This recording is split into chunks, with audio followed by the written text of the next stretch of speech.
Nandini pregnant కాబట్టి తను ఏ పని చేయలేదు. నీకేమైందక్కా?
చాలా రోజుల తర్వాత పూజా మందిరం కళకళ్లాడుతోంది.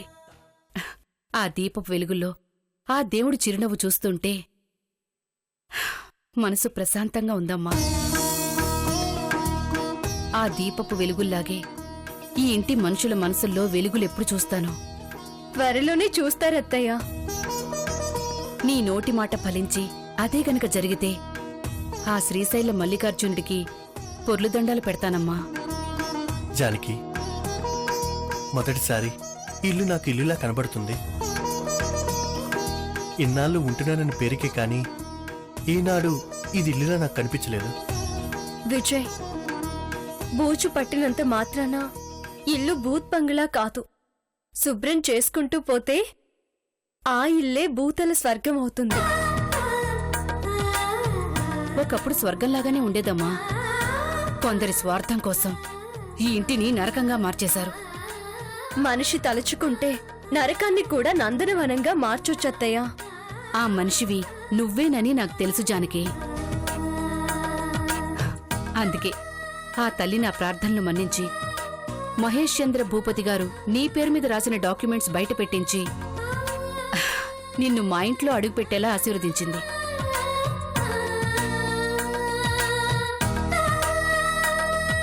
మీరు చెప్పినట్టు నాకు ఆ దేవుడి ఆశీస్సులు ఎలాగూ ఉన్నాయి. ఇక నాకు కావాల్సింది మీ ఆశీస్సులే అత్తయ్య. నా ఆశీస్సులు నీకెప్పుడూ ఉంటాయి జానకి.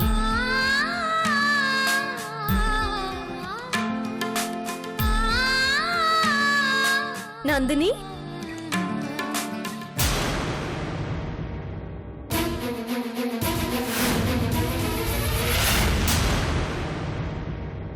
ఏంటి?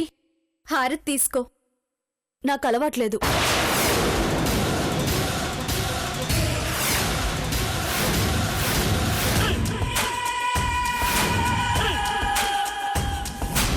అలా అనకూడదమ్మా, కళ్ళు పోతాయి.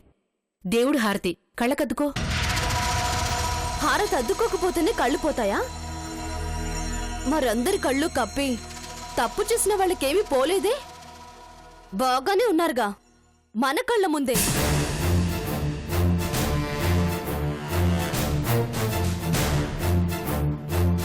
డిఫెన్స్ లాయర్ లో భలే క్వశ్చన్ చేసావు నందిని. చెప్పొత్తా, ఆన్సర్ చెప్పు. ఎవరు చేసిన తప్పుకి వాళ్లే శిక్ష అనుభవిస్తారు. హారతి తీసుకోమ్మా. కానీ ఒకళ్ళు చేసిన తప్పుకి ఇంకొకళ్ళు శిక్ష అనుభవిస్తున్నారత్తయ్య.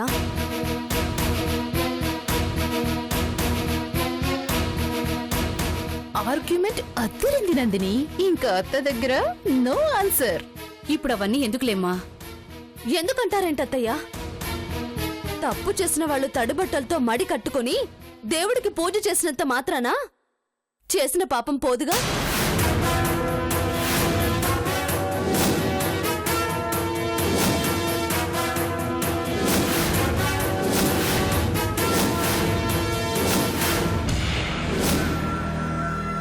ఇండైరెక్ట్ గా డైరెక్ట్ పాయింటే పట్టుకొని అడిగావు. ఇప్పుడు నీ ప్రశ్నకి ఆన్సర్ చెప్పలేక అత్త ఎస్కేప్ అవుతుంది చూడు. నందిని, నీకేమన్నా పనుంటే వెళ్ళి చూసుకో. నేను పని మీదే ఉన్నానత్తయ్య. పని పాట లేకుండా పరా ఇళ్లలో పడి తింటున్న వాళ్ళకి చెప్పండి వెళ్ళి పని చూసుకోమని.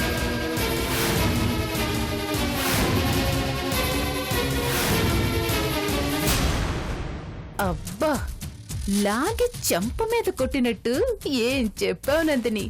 Hats off Nandini, hats off. Janaki, పూజ అయిపోయింది కదా, కిచెన్లోకి వెళ్ళి టిఫిన్ ఏర్పాట్లు చెయ్యి. వెళ్తానత్తయ్య. నందిని, హారతి తీసుకో. చెప్తున్నాను కదా నాకు దేవుడి మీద నమ్మకం లేదని.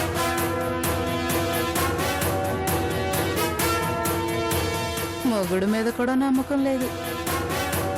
పోనీ మనుషుల మీదన్నా నమ్మకం ఉందిగా. అత్తయ్య చెప్తుందిగా, హారతి తీసుకో. మనుషుల మీద అసలే నమ్మకం లేదు. ఎందుకంటే నమ్మించి మోసం చేసేది మనుషులే కాబట్టి.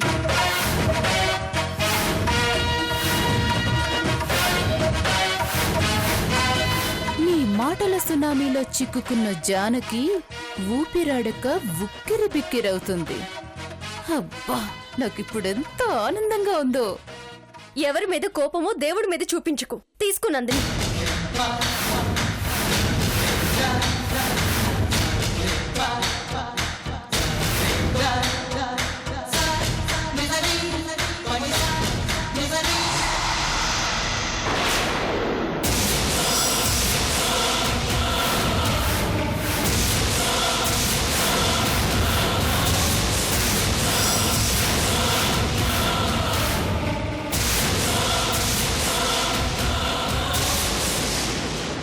నీకు దేవుడి మీద భక్తి ఉంటే పూజలు చేసుకో, భజనలు చేసుకో. అంతేకాని ఎదుటి వాళ్ళని పూజలు చేయండి, హారతులు తీసుకోండి అంటూ దయ్యంలా పట్టి పీడించకు.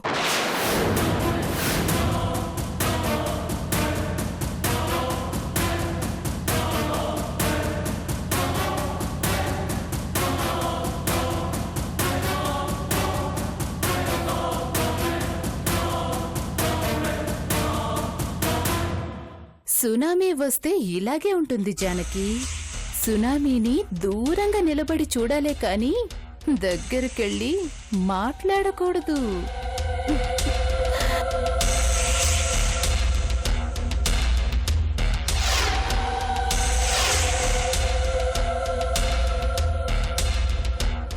బాధపడకమ్మా, అదంతే, మారదు.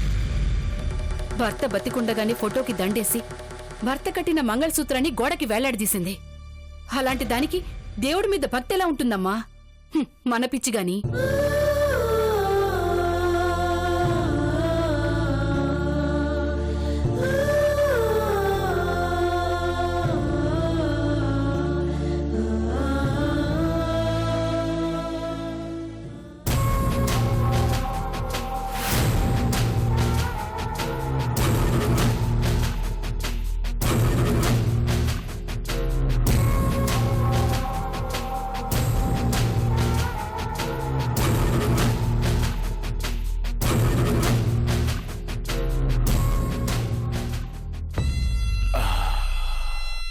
భయ్యా, ఏ మాటగా మాట చెప్పుకోవాలి. మందు కొడితే ఆ కిక్కే వేరు.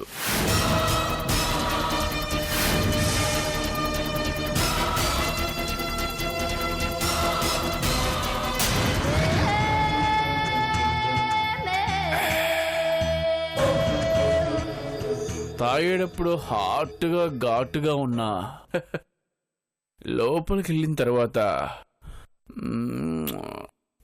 బుజ్జుముండా నీట్గా కిక్కెక్కిచ్చేస్తుంది భయ్యా.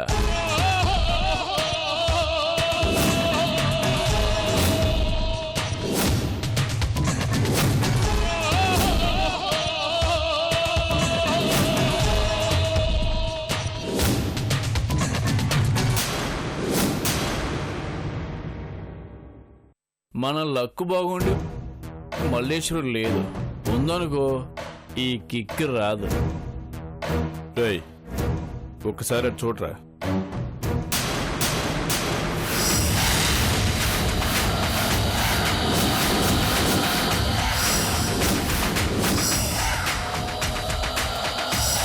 పొట్టపగులు మందు తాగుతూ ఎంజాయ్ చేస్తున్నారా? అవతల మన మీద ఎంక్వైరీ మొదలు పెట్టింది జానకి. విజయ్ మీద అటాక్ చేసింది మనమేనని జానకి తెలిసిపోయిందా? డౌట్ వచ్చింది. నా దగ్గరకొచ్చి ఇండైరెక్ట్ గా వార్నింగ్ కూడా ఇచ్చింది.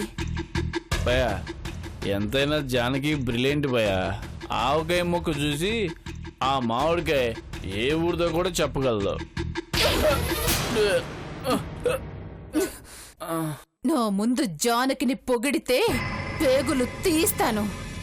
సారీ జానకి.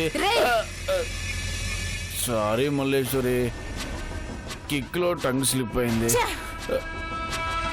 మన మీద డౌట్ రావడానికి ఛాన్సే లేదు మల్లేశ్వరి. ఎందుకంటే మన వాళ్ళు విజయ్ని వెనక నుంచి అటాక్ చేశారు. తల మీద తగిలిన దెబ్బతో విజయ్ అన్కాన్షియస్లోకి వెళ్ళిపోయాడు. మన వాళ్ళను గుర్తుపట్టే అవకాశమే లేదు. వాయిస్ని గుర్తుపట్టే అవకాశం ఉందిగా. విజయ్ రాత్రి నిద్రలో సడన్ గా లేచి తన మీద దాడి జరగటము, దాడి చేసిన వారి మాటలు గుర్తొస్తున్నాయి, వాళ్ళ మొహాలు గుర్తు రావడం లేదని చాలా హడావిడి చేశాడు.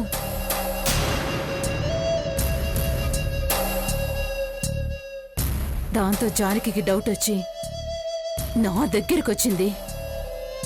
విజయ్ ఆ వాయిస్లు గుర్తుపడితే మన ముగ్గుర్ని జానకి వదిలిపెట్టదు. ఎందుకైనా మంచిది, మన జాగ్రత్తలో మనం ఉండటం బెటర్. నువ్వు ఇమీడియట్ గా ఫోన్ చేసి వాళ్ళని బయటికి రావద్దని చెప్పు. ఎక్కడ పడితే అక్కడ అనవసరమైన సొల్లు వాగొద్దని చెప్పు. ఇప్పుడే ఫోన్ చేస్తాను.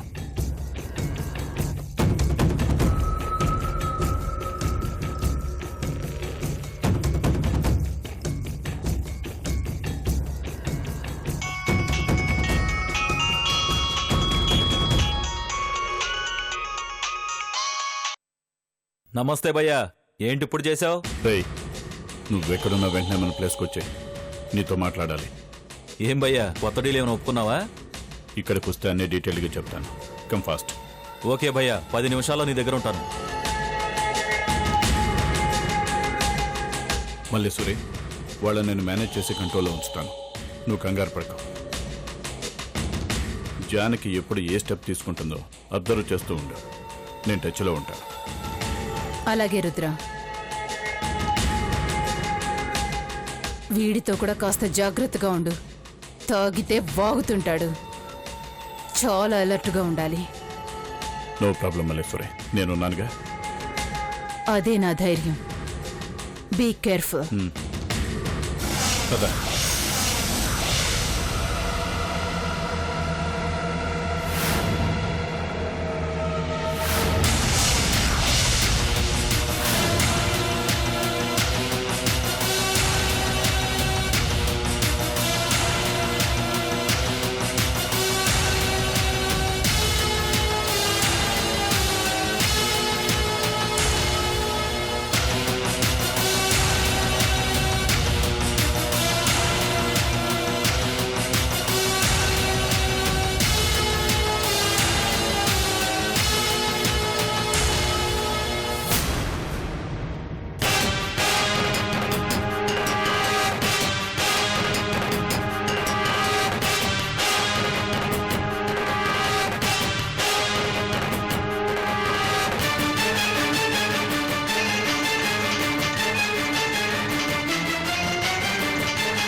హలో జానకమ్మ, నీ అనుమానం నిజమైందమ్మా.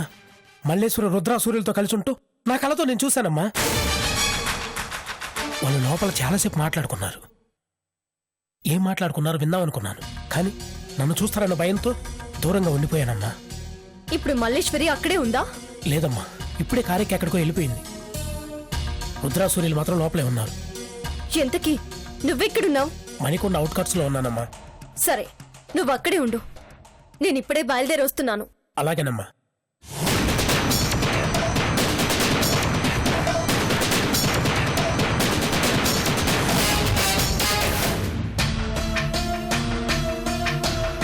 భయ్యా, మల్లేశ్వరి దెబ్బకి ఎక్కిన కిక్ అంతా పోయింది. ఫు, ఓ పెగ్గేసి సెట్ అయిపోద్ది.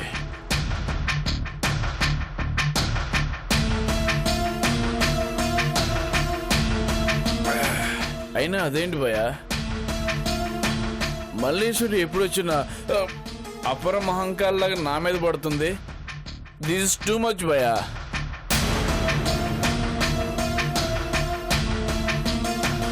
అరే ఈ మధ్య మ్యాన్ హ్యాండ్లింగ్ ఎక్కువైపోయింది భయ్యా.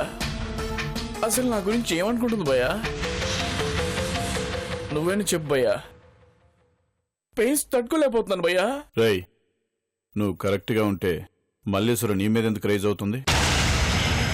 పని చేస్తే పర్ఫెక్ట్గా ఉండాలి.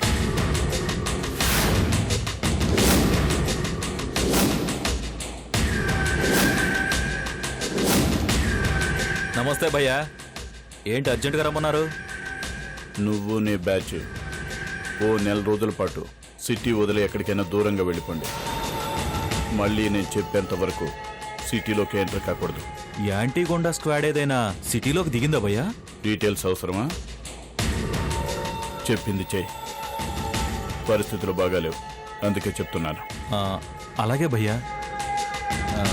భయ్యా, నెల రోజులంటే బ్యాచ్ మెయింటెనెన్స్ అది కొంచెం ఉంటుంది కదా భయ్యా. ఎందుకు నచ్చుతో? మందుకి, బిర్యానీకి, లాడ్జింగ్కి, బోటింగ్ అని డైరెక్ట్గా చెప్పొచ్చుగా. సూరి, వాళ్ళు మళ్ళంటే మనుషులే కదా భయ్యా. ఇచ్చే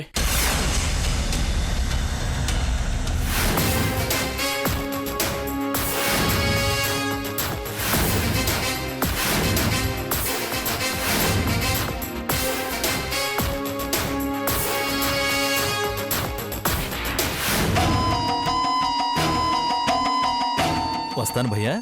ఆగో. విజయ్ని అటాక్ చేసింది మనమేనని ఎవ్వరికీ తెలియకూడదు.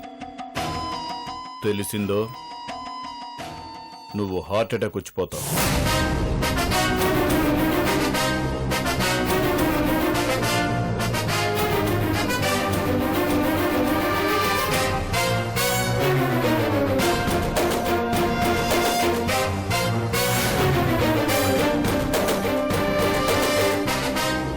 జానకమ్మ, రుద్రా సూర్యులు లోపలే ఉన్నారు.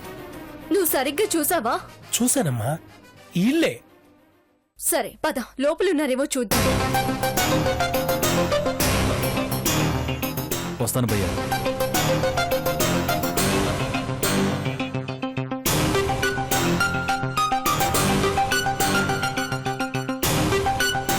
జానకమ్మ, అటు చూడు.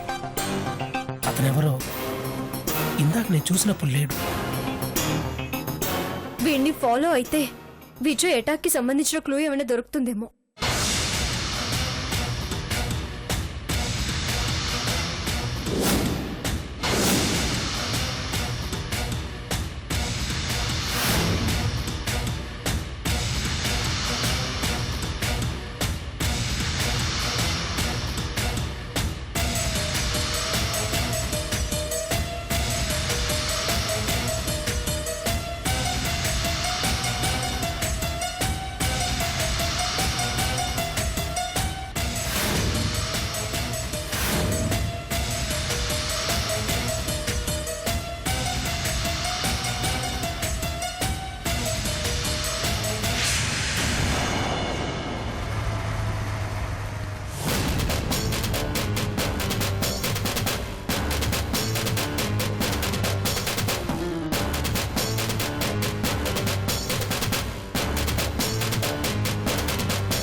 నమస్తే అన్నా. ఏంటి? నీతో చిన్న పనుందన్నా. నాతోనా? ఏం పని? చిన్న సెటిల్మెంట్ ఒకటి చేయాలన్నా. నువ్వు ఎవరిని చూసి ఎవరనుకుంటున్నావో? నేను అలాంటి పనులు చేయను. అన్నా, మీ గురించి నాకు తెలుసన్నా. చెప్తుంటే అర్థం కావట్లేదా? వెళ్ళవా, వెళ్ళు. అన్నా అన్నా, అది కాదన్నా, మా మేడం గారు చాలా చిక్కుల్లో ఉన్నారన్నా. ఎలాగైనా సరే సెటిల్మెంట్ మీరే చేసి పెట్టాలన్నా. ప్లీజ్ అన్నా, ఒక్కసారి ఆలోచించండి అన్నా. నీకేమైనా దిమాక్ ఏమైనా ఖరాబ్ అయిందిరా? నా వెంట పడుతున్నావు? వెళ్ళా. అన్నా, ఈ సెటిల్మెంట్ చేస్తే 5 లక్షలు డబ్బులు ఇస్తారన్నా.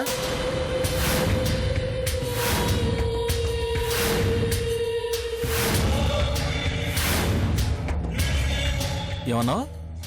5 లక్షలన్నా? ఒరే ఒరే నీకు దండం పెడతాను రా, వదిలే. అన్న కావాలంటే ఇంకో 2 లక్షలు ఎక్కువ ఇప్పిస్తానన్నా.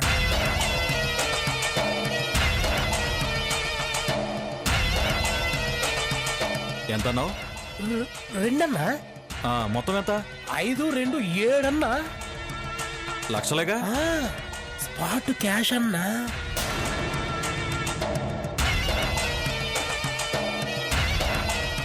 మేటర్ నువ్వు చెప్తావా మేడం చెప్తుందా? మేడమేనన్నా. మేడం ఎక్కడా? పదన్నా.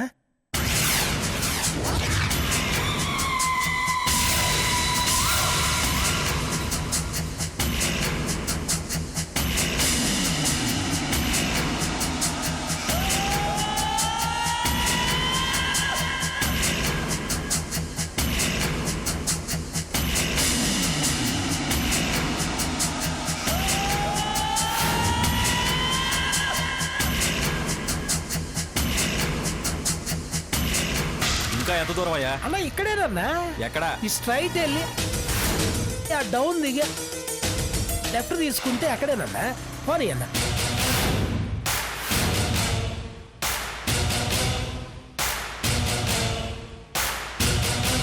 నమస్తే మేడం. ఇతనేనా? అవును మేడం, సెటిల్మెంట్లు చేయటంలో స్టేట్ ఫేమస్ అంటారు. చూస్తే అలా అనిపించడం లేదే. నా బ్యాక్గ్రౌండ్ తెలియకుండా మాట్లాడుతున్నారు. దందాలు దాదాగిరీలు చేయటంలో కేరా పడ్రస్ నాది.